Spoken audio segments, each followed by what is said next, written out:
Nah, ini contoh kasus lain di mana algoritma K-mean clustering sering gagal ya. Jadi kita punya dataset seperti yang di sebelah kiri ini. Kemudian dataset tersebut ya sebenarnya kalau dilihat secara visual mengelompok menjadi dua kelompok sebenarnya. Mengelompok menjadi dua. Namun bentuknya itu kalau dilihat dari kepadatanya itu seperti ini. Nah, ini bentuk yang pertama atau kelompok atau klaster yang pertama. Itu kalau dilihat secara visual ya. Terus ini klaster yang kedua. Mestinya hasilnya seperti itu ya. Nah, kalau data aslinya mengelompok menjadi klaster yang bentuknya nggak bulat, maka algoritma K-mean akan cenderung memecah bentuk aslinya.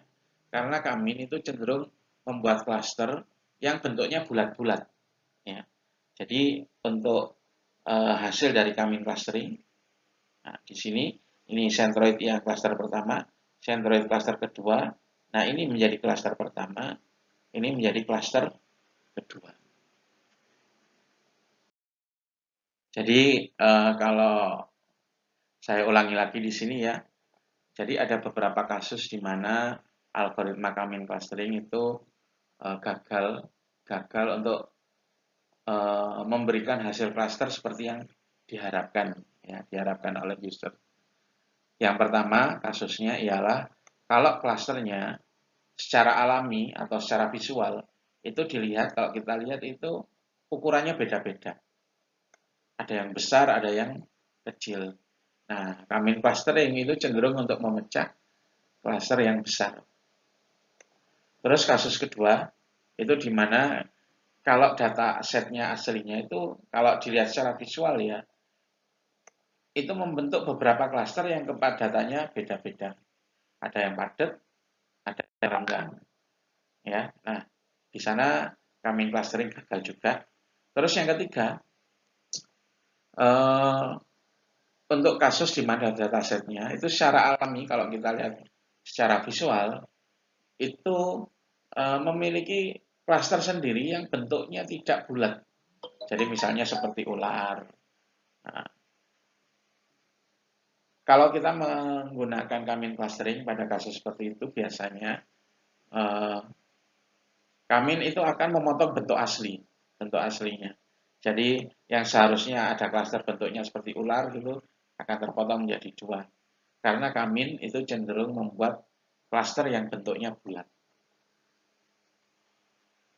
Nah, bagaimana cara mengatasinya? Cara mengatasinya yaitu kita klaster dulu datasetnya menjadi klaster kecil-kecil yang jumlahnya banyak. Ya, contoh, misalnya untuk data yang ini ya. Nah, ini kasus di mana seharusnya klasternya yang terbentuk kan seperti ini. Ya, kalau dilihat secara visual. Nah, agar bisa terbentuk seperti ini, maka datasetnya itu harus kita klaster menjadi banyak dulu. Menjadi banyak klaster kecil ya. Ini klaster-klasternya. Kalau sudah selesai, sudah terbentuk klaster-klaster kecil, kemudian klaster-klaster yang berdekatan itu kita gabungkan menjadi satu, ya, sehingga akan terbentuk, nah seperti ini ya, klaster-klaster kecil yang saling nyambung itu, nah seperti ini. Nah ini contoh untuk yang kepadatannya berbeda-beda ya. Nah, yang kita harapkan kan sebenarnya seperti ini kan.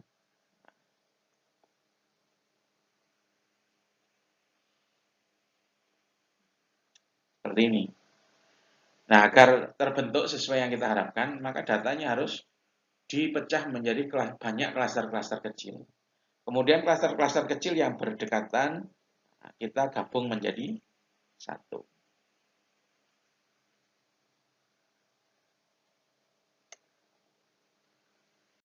Nah, ini juga ya. Nah, yang kita harapkan kan seperti ini sebenarnya.